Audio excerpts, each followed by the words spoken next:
नमस्कार, मैं doctor Naveen Sirohi school of finance Indian institute of corporate affairs से आज आपके सामने शेयर करूंगा investor education and global best practices.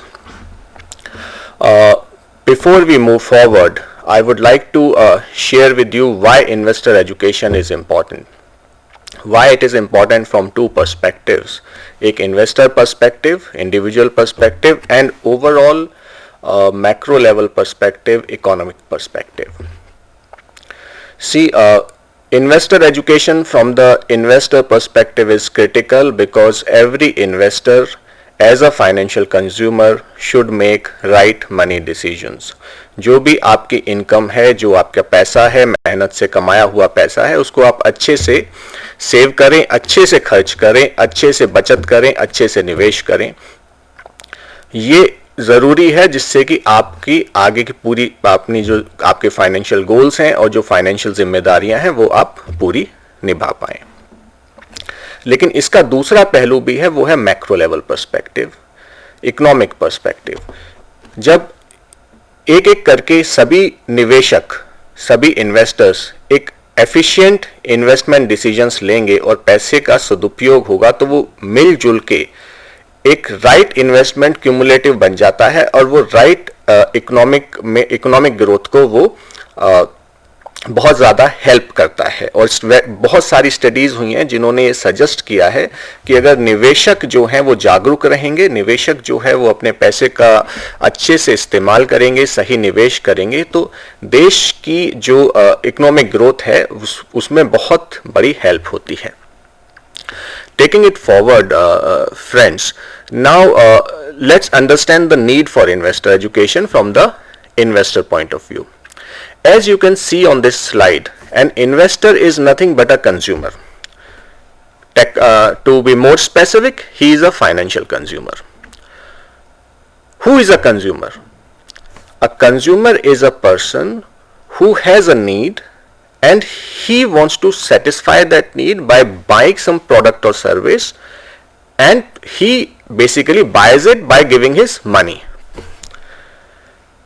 So before taking an example of you as an investor, let's take an example as a consumer. हम consumer का example लेते हैं जिससे आप सभी लोग रिलेट कर पाएं और उसको फिर आपको इन्वेस्टर के परिप्रेक्ष्य में आपको समझने में आसानी होगी. 2 मिनट के लिए सोचिए कि आप एक नॉर्मल कंज्यूमर हैं और आपको एक एप्पल खरीदना है, एप्पल की ज़रूरत है. An apple a day keeps the doctor away and you want to eat an apple every day. So you have a need to buy an apple. You have money to buy an apple. You can afford it. So what you do, you go to the shopkeeper. You go to the shopkeeper where apples are available. The shopkeeper shows you this very apple which you can see here on the slide. And that shopkeeper assures you of the quality and suitability. Sir, आपके लिए ये बिल्कुल बढ़िया Apple है, fresh है एकदम. What will you do as a consumer? You have a need. You have money to satisfy your need, and the product is already available in front of you. You will buy it. That's what we normally do. Now comes the surprise. When we move to the next slide, when you buy the apple, you realize you bought that apple looking at only one part of the apple, while the full apple was not visible to you. You took a decision based on limited information which was given to you and which actually has resulted in a suboptimal decision making. आप सिर्फ इस Apple को किसी भी financial product से replace कर दीजिए. Example अपने आपके सामने है कि क्यों एक निवेशक की तरह आपको एज अ निवेशक बहुत ज़रूरी है एजुकेट होना, एम्पावर होना कि आगे से ऐसे मनी एप्पल्स अगर आप खरीदें तो you should by the fresh fit money apples. So I hope this example can give you a good perspective of why investor education is so relevant and so important for you. Let's see what global statistics talks about the investor education level of financial literacy across the world. If you see this slide, friends, it displays the level of financial literacy across the globe. And there is so much of variation that it varies from 71% to 13%. The darker shade, dark blue, represents high financial literacy, and the lower light blue and gray shade represents low financial literacy. So there, except for few countries, US, Canada, in America, few European countries and Australia, the financial literacy levels have found to be near around 40-50%, which is suboptimal. In case of India, it is only 25%. Even if we put all the countries into two categories, developed countries and developing countries, तो वहां पे भी ऐसा नहीं है कि सारी developed countries में फाइनेंशियल लिटरेसी लेवल्स अच्छा है, वहां पे भी वेरिएशंस हैं. तो एक तरफ जहां यूएस, यूके, ऑस्ट्रेलिया अच्छा कर रहे हैं, बट इटली और Japan, being developed countries, still they are not very strong with the financial literacy. In terms of emerging economies, take the example of BRICS, most of them vary around 40%. India is somewhere around 25%. जैसा मैंने आपसे पहले कहा था, high economic development is closely related to high financial literacy. This is all research-based, evidence-based data that I am sharing with you. As you can see, the poorest 50%, where the level of financial literacy is low, is even the economic development is low, and the richest 50% countries, as the financial literacy level is going up, the economic development is showing improving trends. Now you may think how this financial literacy levels were calculated, computed. So what was done was, people across the globe were asked 4 questions. 4 topics पे उनसे सवाल पूछे गए, और जिसने भी 3 सवाल ठीक दिए उसको फाइनेंशियल लिटरेट माना गया. बेसिक सिंपल इंटरेस्ट पे क्वेश्चन था, another question was on compound interest, one on risk diversification and one on inflation. अगर हम इंडिया की बात करें दोस्तों, सिर्फ अपने इंडिया की बात करें, तो we have financial literacy rate at India is only about 25%, जिसका मतलब है 4 में से 3 लोग अभी भी गलत एप्पल खरीद सकते हैं. वो उस पोजीशन में है. सिर्फ एक इंसान है जो शायद ठीक एप्पल खरीद पाए, अगर हम पुराने एग्जाम्पल की बात करें. So when it comes to managing your money well, only 1 out of 4 Indians is actually equipped to take right money decisions. थोड़ा आगे चलते हैं. इन्वेस्टर एजुकेशन में जेंडर की जो एक बात करें, तो women are found to be little poorer in terms of financial literacy, and that's indicates that we need to target women investors as a separate focus category. And this trend is across the globe, developed countries, developing countries, सभी जगह same trend पाया गया है. Financial literacy level सबसे कम पाए गए हैं 65 plus senior citizens में, सीनियर इन्वेस्टर्स में, और ये एक बेहद चिंता का विषय है, क्योंकि सीनियर इन्वेस्टर्स जो होते हैं उनके पास एक पूरी एक जमा पूंजी होती है जो उन्होंने इकट्ठी की हुई होती है अपने वर्किंग ईयर्स में, और ऐसे में उनको ज़रूरी है कि they should have very strong financial literacy levels, जिससे कि ना वो किसी पॉन्जी स्कीम में, किसी फ्रॉड में ना फंस पाए. रिसर्च ये भी कहती है कि financial literacy grows with income. जैसे जैसे लोगों की आय बढ़ती है, आमदनी बढ़ती है, फाइनेंशियल लिटरेसी बढ़ती है. ये शायद जायज़ भी है, क्योंकि जैसे जैसे आपके पास, एक इन्वेस्टर के पास पैसा आएगा, तो आप शायद बेहतर अपनी जानकारी जुटाना चाहेंगे कि मैं इसको कैसे बेहतर इस्तेमाल कर सकता हूं. अब थोड़ा इंडिविजुअल इन्वेस्टर के हिसाब से थोड़ा एक हम इकोसिस्टम को समझते हैं कि क्यों एज एन इन्वेस्टर आपको ये रिस्पॉन्सिबिलिटी लेने की जरूरत है, एजुकेट होने की जरूरत है, एम्पावर होने की जरूरत है, क्योंकि इकोसिस्टम बदल रहा है. कैसे बदल रहा है? Demographics are changing. how they are changing. Life expectancy is increasing. Normal age 80-85 years है, which means after 60 a person is living for 20-25 years on an average. जैसे जैसे लाइफ एक्सपेक्टेंसी बढ़ रही है, ये मानिए कि आपको ज्यादा पैसे की, ज्यादा रिटायरमेंट कॉर्पस की जरूरत है अपने आप को सपोर्ट करने के लिए post retirement. So due to advancement of medical benefits, life expectancy is increasing, which requires investors to have higher retirement corpus at retirement. Unfortunately people are not aware, और यूएस में और कंट्रीज में ऐसा research हुई है जिसमें पाया गया है कि peoples their retirement corpus is actually 30-40, in some cases even 50% lesser than what is required. So when they reach the age of 60, they are not fully prepared to sustain that corpus for till 80 or 85 years. Financial markets, they are continuing to change.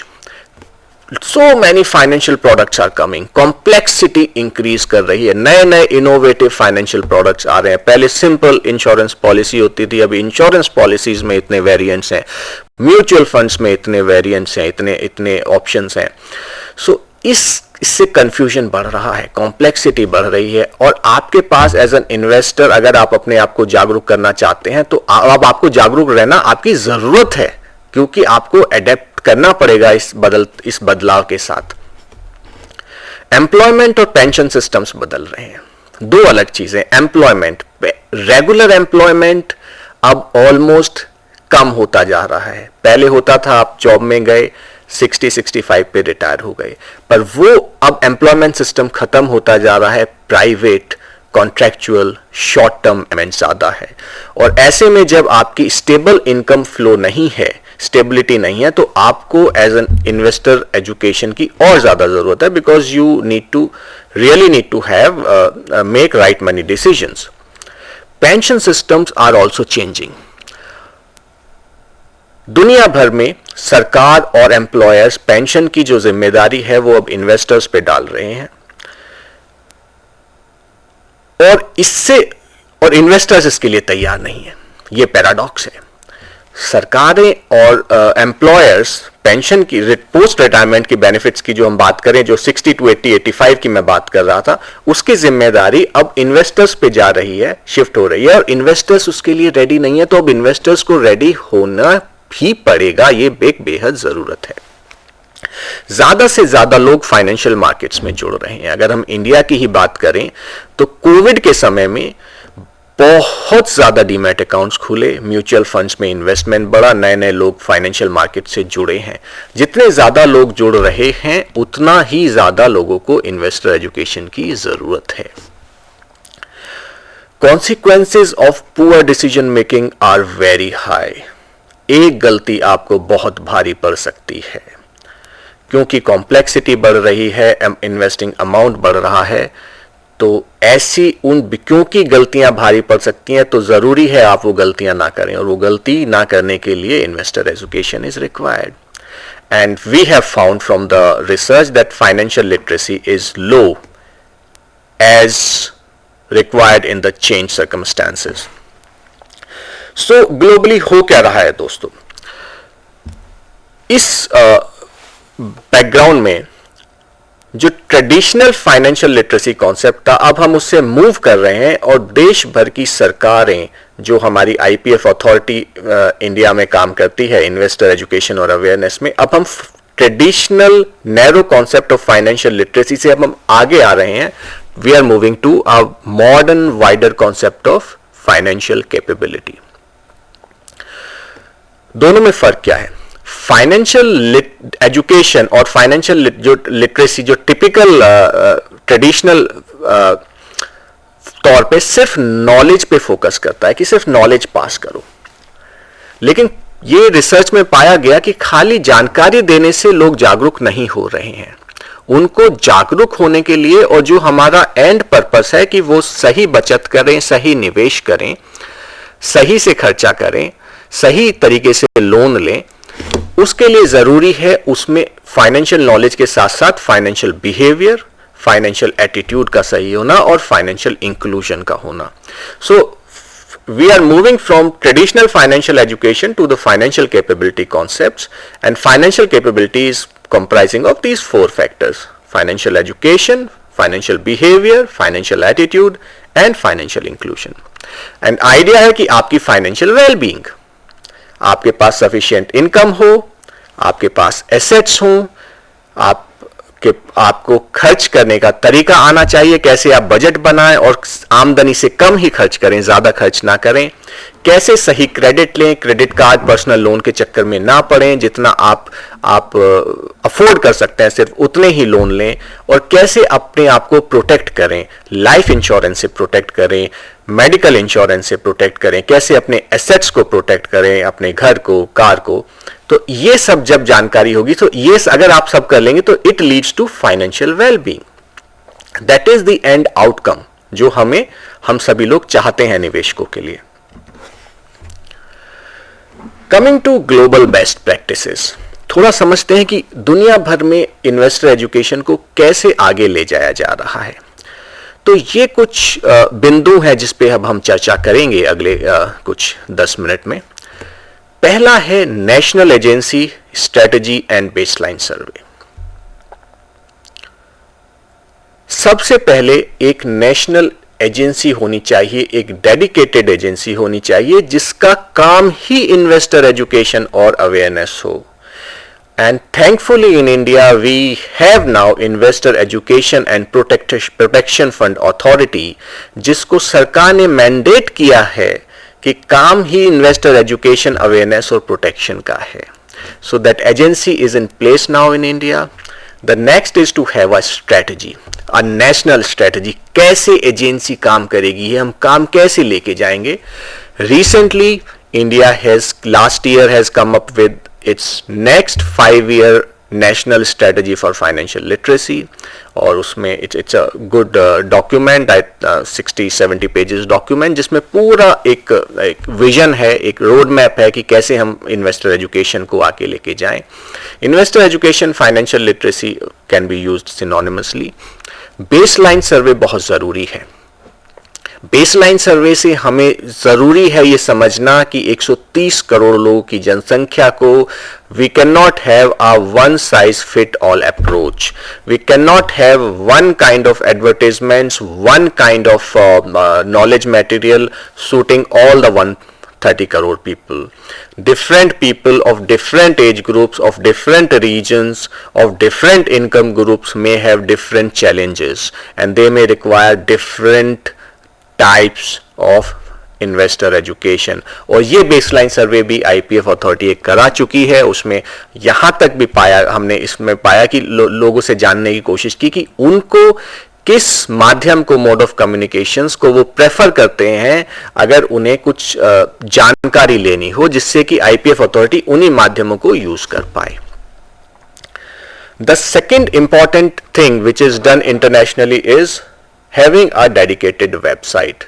We are all going digital now, and COVID has forced everyone to go digital now. जो थोड़े बहुत challenges, apprehensions थे COVID के बाद, सभी लोग अब बहुत ही आसानी से डिजिटल हमारे इनग्रेन हो चुका है हमारे डेली यूसेज में, और ऐसे में वेबसाइट होना बहुत ज़रूरी है. ये एक माध्यम है जिसके थ्रू आप लोगों को किसी भी लेवल तक आप इंफॉर्मेशन डिसेमिनेट कर सकते हैं.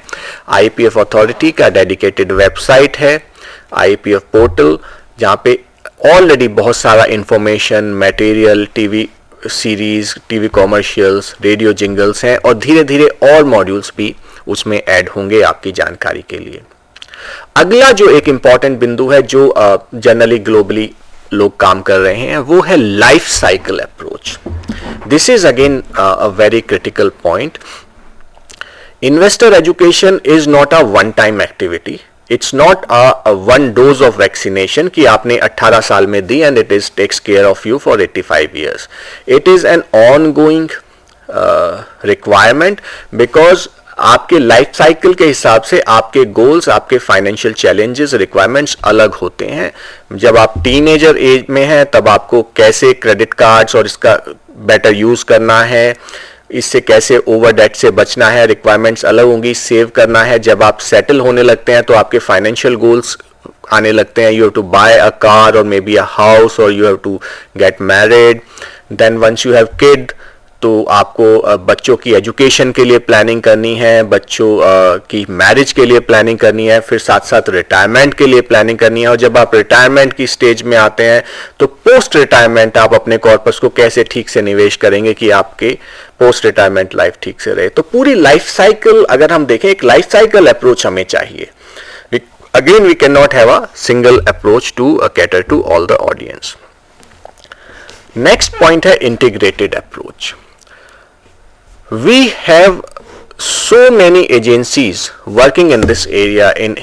If we take the case of India, we have 4 major financial regulators, we have stock exchanges, asset management companies, and we have lot of NGOs who are doing lot of work in this area of investor education.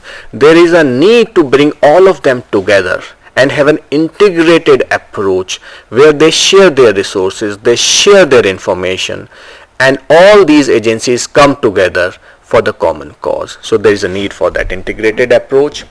Taylor to target audience, जैसा मैंने ऊपर कहा, हर target audience को आपको identify करना होगा और उनके हिसाब से, उनकी एज ग्रुप के हिसाब से, उनकी एजुकेशन बैकग्राउंड के हिसाब से हमें डिफरेंट इन्वेस्टर एजुकेशन एक्टिविटीज को हमें डिजाइन करना होगा।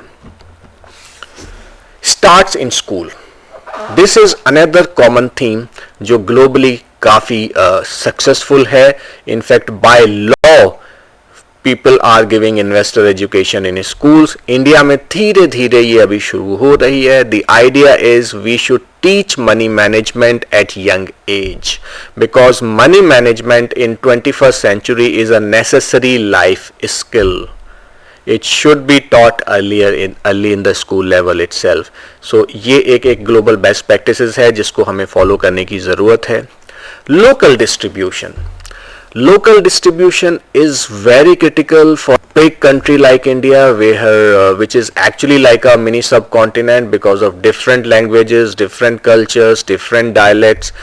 We need to have a local distribution channel. We need to have local representatives who can connect with the investors and who can connect with the people around in those locality, and they can understand their problem and suggest them solutions and empower them through the right education. Demonstrable impact. जो भी हमारे action points हैं, जो हमारी approach है, जो the way investor education is taken forward, it should have a demonstrable impact. The result should be visible. This is very true. So it should not be just a compliance statement that we have done so much. The idea is whatever activities are taken as an investor education initiative, are they resulting into the desirable investor behavior, the desirable investor behavior where people are earning better, people are saving more, people are investing better, people are taking right kind of loans, and they are protecting themselves and buying the adequate insurance. They are doing their risk assessment properly. They are taking decisions on the basis of their own risk appetite. So these are critical. Built to last. Investor education initiatives should definitely be something which can be continued for a long period of time. They should have some repeat value. They should have a scalability effect, so we can have little pilot in some area, and then if we have to scale it up to a bigger level, bigger geographical or regions, bigger size of audience, we should be able to take it up. The last very important point is identification of vulnerable consumers and alternative financial services. Vulnerable consumers are actually the high priority people जिनको हमें पहले ध्यान देने की ज़रूरत है. अगर अगर हम ठीक से अगर हम कोविड के एग्जाम्पल लें तो कोविड में जब वैक्सीनेशन की बात है तो पहले सरकार ने भी आइडेंटिफाई किया कि हम अपने फ्रंट लाइन वर्कर्स को और सीनियर सिटीजन्स को पहले वैक्सीनेट करेंगे। इसी तरह इन्वेस्टर एजुकेशन में भी जो वल्नरेबल सेगमेंट हैं, जो सीनियर सिटीजन्स हैं, यूथ है, वुमेन है, इन लोगों को हम आइडेंटिफाई करें और उनके लिए हम स्पेसिफिक इन्वेस्टर एजुकेशन इनिशिएटिव्स को लॉन्च करें। ये सारी ज़रूरत है। ये उम्मीद करता हूं कि आपको इस सेशन में एक प्रॉपर जानकारी, एक ओवरव्यू मिल पाया होगा इन्वेस्टर एजुकेशन और ग्लोबल बेस्ट प्रैक्टिसेस का। Thank you.